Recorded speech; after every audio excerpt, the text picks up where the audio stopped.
Bom, pessoal, vocês acabaram de ver na lição número 2 o overview, né, uma visão geral, uma passada que eu dei para vocês aí nas páginas impressas aí do PDI, né, do arquivo digital, que eu vou disponibilizar para vocês em Word e não em PDF. Se eu disponibilizo para vocês em PDF, vocês vão ter que converter para Word depois para vocês poderem abrir, então vai ficar complicado.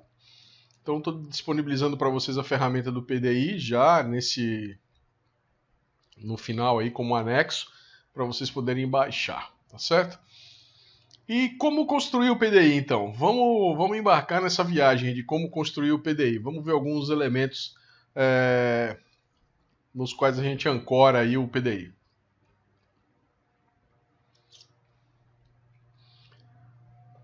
Questionamentos iniciais no tocante a recursos, a gente já falou que não se deve começar o PDI sem ter feito um levantamento de horas, um levantamento de custos, um levantamento de recursos de uma forma geral, se você vai precisar laudar esse PDI ou não. E até mesmo qual é a ideia, né, inicial, qual é a tua meta inicial. Se você não tem uma meta inicial forte, não dá para você startar o PDI. Você precisa de uma meta, você precisa de um rumo certo, você precisa de um destino certo para você poder iniciar um PDI fincado nessa meta. Então, antes de você começar o PDI, você já tem que estar com isso em mente. Uma outra coisa também que eu observo, às vezes as pessoas vêm para o PDI com uma ideia fixa, por exemplo. Eu quero ser gestor da minha área em 2 anos. E quando chega aqui no PDI, descobre que ser gestor daquela área de fato não vai fazer a pessoa feliz.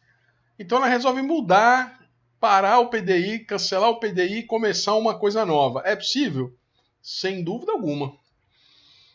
Estabelecer uma nova missão no decorrer do PDI, uma nova área de atuação, uma nova área para alcançar, uma nova meta, é possível. No empreendedorismo, quando a gente está tratando de startups, existe um conceito chamado pivotar. Pivotar significa você mudar o teu rumo, não é? Mudar a tua área, mudar o teu destino, mas aproveitar alguma coisa ainda do que você está fazendo ali, não jogar tudo fora. Então no PDI é possível você no decorrer do PDI você mudar de destino, né? Vamos dizer assim, mudar de meta, mas aproveitando alguma coisa que você já tenha preenchido lá no teu PDI. Não joga o PDI todo fora. Eventualmente, se a tua mudança de rota for muito grave, aí você tem que começar do zero de novo. Uma coisa que eu percebo também é, por exemplo, tem gente que começa o PDI, aí trabalha bem o PDI 2, 3 dias, aí para o PDI. Aí não pega o PDI uma semana, não pega o PDI 2 semanas, não pega o PDI em 3 semanas, pode parar. Se você ficar mais de 10 dias, 15 dias sem pegar o PDI, pode jogar ele fora e começar outro do zero. Sinal que tinha alguma coisa ali que deu barreira para você, que deu negativo para você e estava te impedindo de continuar naquele. Ah, mas não vou, Marcelo, não dá, eu tô já lá no meio. Eu fiz 3 dias, eu cheguei no meio do PDI, agora não dá para mim continuar na minha sequência? Releia então o seu PDI do começo e veja se a tua realidade permanece. Normalmente, quando você fica muito tempo, 3, 4, 5, 10 dias sem pegar no PDI e quer retomar o PDI, ele já não é mais válido em alguns dos seus pontos. Então daí vem a minha recomendação. Ou faz, né, essas 100, 200 horas aí do PDI, você faz todo dia, até terminar, põe como meta fazer o PDI em 10 dias, ou 15 dias que seja, ou 20 dias que seja, vai fazendo um pouquinho por dia, mas põe meta para fazer o PDI. Porque se você quebra a meta e fica muito tempo e depois retorna, o PDI já não é mais válido. Isso porque a gente está falando de PDI pessoal. Porque se fosse um PDI na empresa, um PDI organizacional, tu não ia ficar de fora, não. Tu tinha prazo para cumprir, tu ia ter que cumprir, senão teu emprego ia ser posto em xeque. Então não procrastine o PDI. Vá na luta, faça o PDI, estabeleça os prazos e metas e cumpra. Certo? E se tiver que pivotar, se tiver que mudar, mude e tente aproveitar ao máximo o PDI. Essas são algumas dicas de quem lida já há bastante tempo com o PDI. Vamos para a próxima. Então, normalmente esse aspecto aí do tempo que eu acabei de falar para vocês é muito importante, não é? Estabelecer um objetivo bem claro, bem específico, bem definido é fundamental. E eu digo a vocês, a maioria das pessoas que não consegue chegar até o fim do PDI, que fica enrolando, que o PDI dá errado, é porque não se dedica suficientemente no início a marcar o seu destino, a marcar os seus pontos fortes, a marcar os seus pontos fracos. É a pessoa que procrastina e que não leva o PDI a sério e que não define o objetivo claramente, né? Então, não definir o objetivo claramente, vai esbarrar, vai fazer um PDI com dificuldades. Outra coisa também, quem vai ver meu PDI é meu chefe, então só vou pôr aqui os meus pontos fortes. É mesmo? Tu acha que teu gestor, tu acha que o teu chefe não sabe quais são os seus pontos fracos? Não sabe aonde é que você é devedor? Não sabe? Tu acha que a tua equipe não sabe onde é que tu é falho? Todo mundo sabe, só você que não. Então, trabalhe o PDI e seja honesto nos seus pontos fortes e nos seus pontos fracos. Trabalhe bem os seus pontos fortes para que eles sejam ainda mais fortes e, na medida do possível, reconheça os seus pontos fracos e mantenha eles ali perto de você. Na medida do possível, trabalhe, faça com que eles sejam menos fracos. Se você puder alavancar os seus pontos fracos, faça-o. Mas não tenha isso direcionado na sua cabeça. Trabalhe, faça com que sejam reconhecidos os seus pontos fortes. Aprimore ainda mais. Use como alavanca para a sua carreira os seus pontos fortes.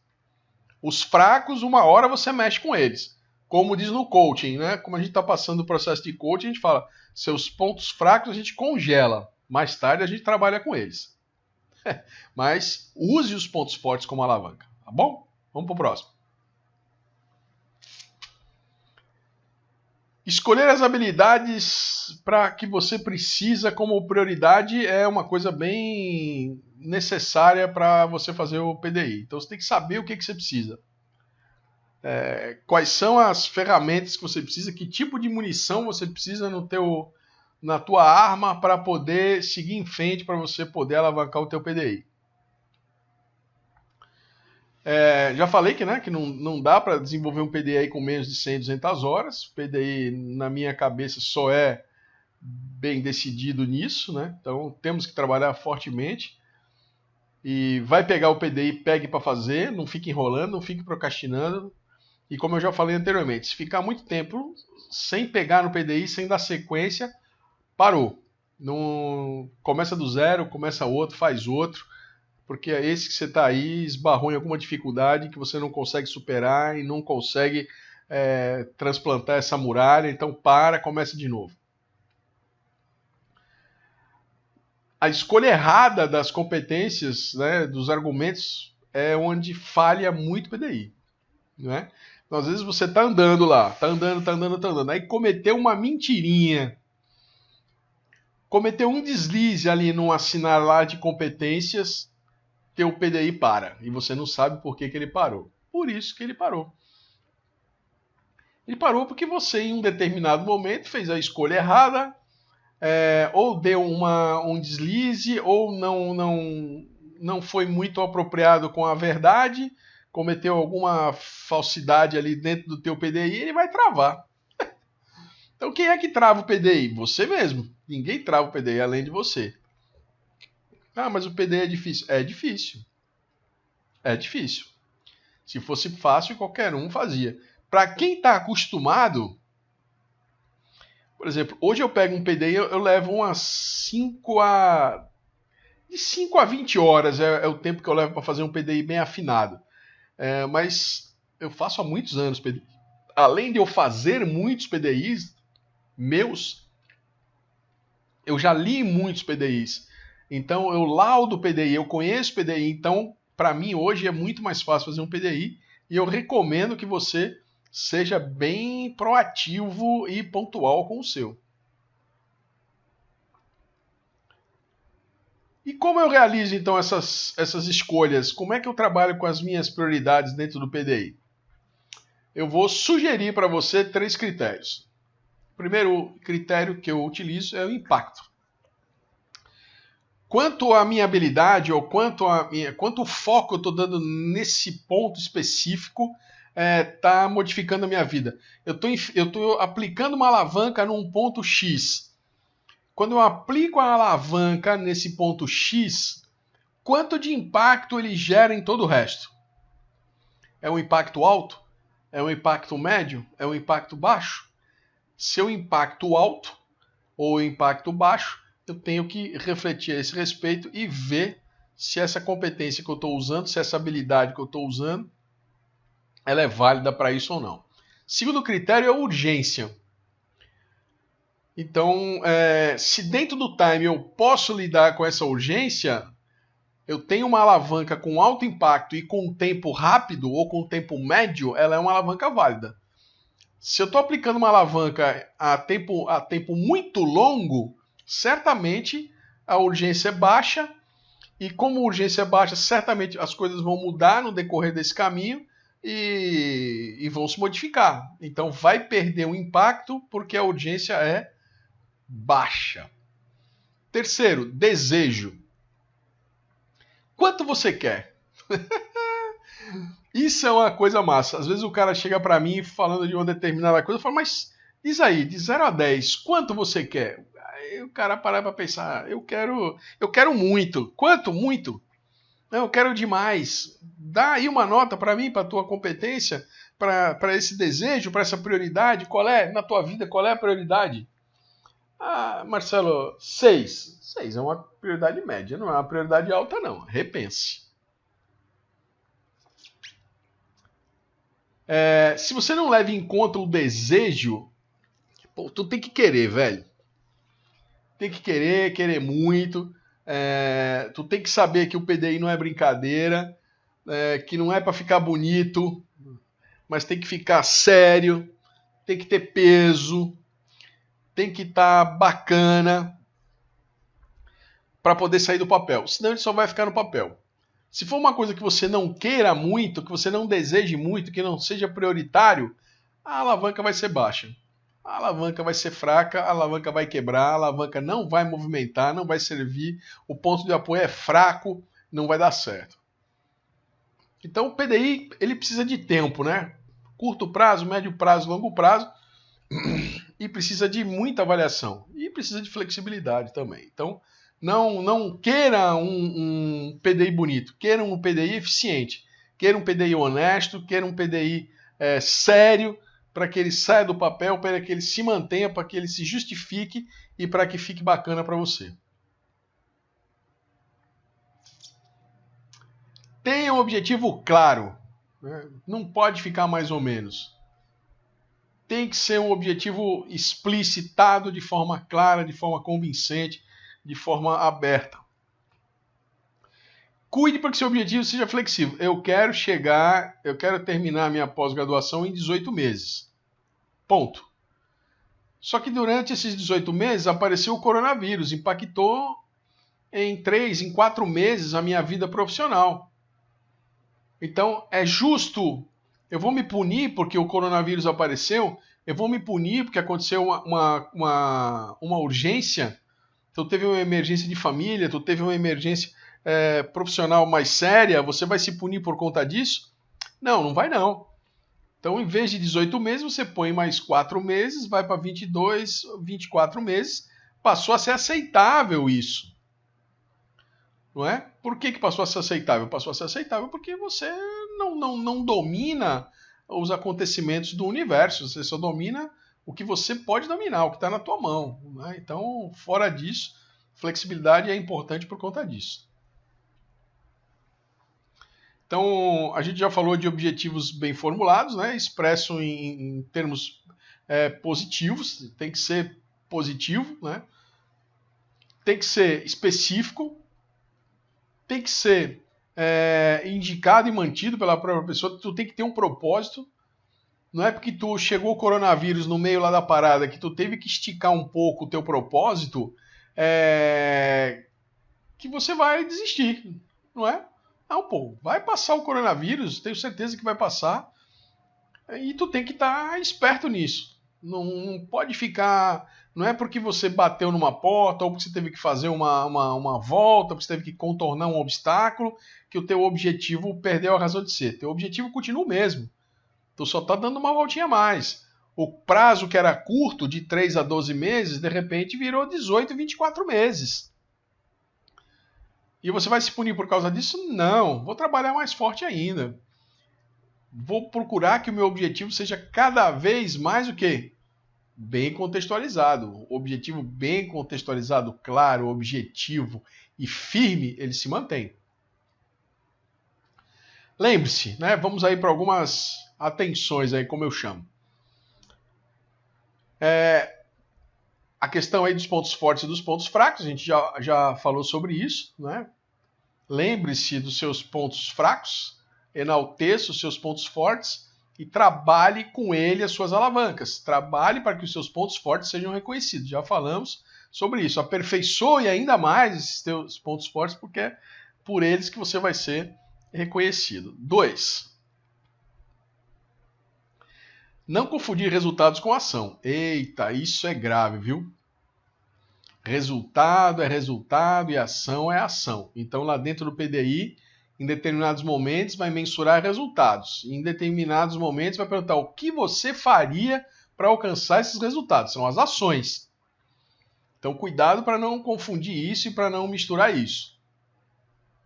Então, ler sobre um trabalho em equipe ou participar de concurso com um tema são atitudes importantes para um gestor.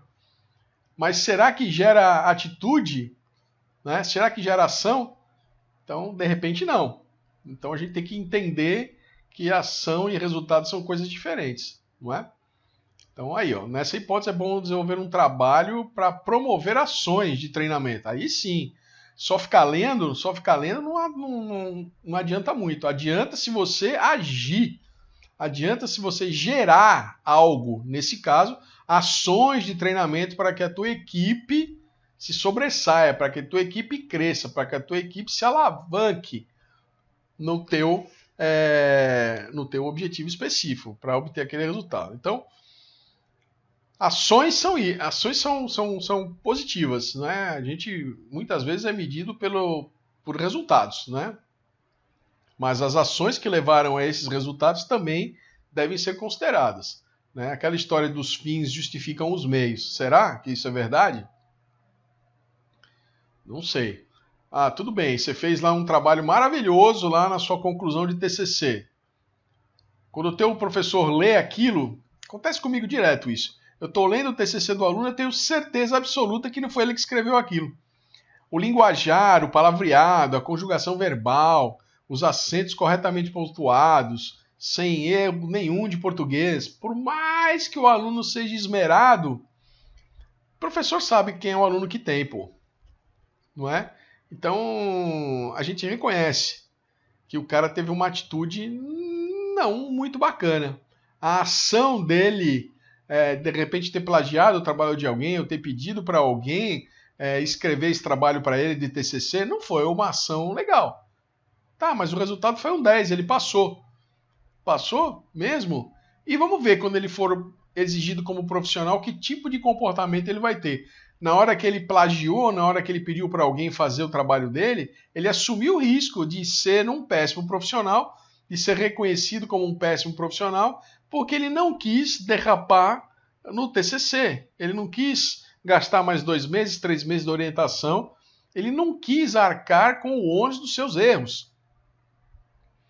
Então, quando a gente vê TCCs copiados, né, por exemplo, estou citando aqui, né, estou falando de hipoteticamente, né, nessa história, porque é a gente vê, é o que a gente entende. O resultado é bom, mas as ações que levaram a esse resultado podem não ser tão boas, ou podem ser muito boas. O resultado foi muito bom porque ele se dedicou muitas horas. As ações dele em cima, ele foi buscar competências, ele foi aprender o que ele tinha de gap, ele foi levantar as suas competências primárias, as suas competências secundárias, ele foi levantar competências críticas essenciais para concluir o TCC. Ele teve ação que corroborou o resultado. Opa! Extremamente válido. Muito bacana. Tá bom? Então encerro aqui essa lição número 3. Vamos nos preparar para a lição número 4, onde a gente vai falar sobre monitoramento. Como é que a gente monitora para saber se o nosso PDI está indo à frente, se a gente está conseguindo bons resultados. Como é que a gente faz para saber se o PDI está sendo elástico demais, se a gente não está procrastinando. Vamos lá ver na próxima lição, na lição número 4, tá bom? Muito obrigado a todos. Até a próxima lição.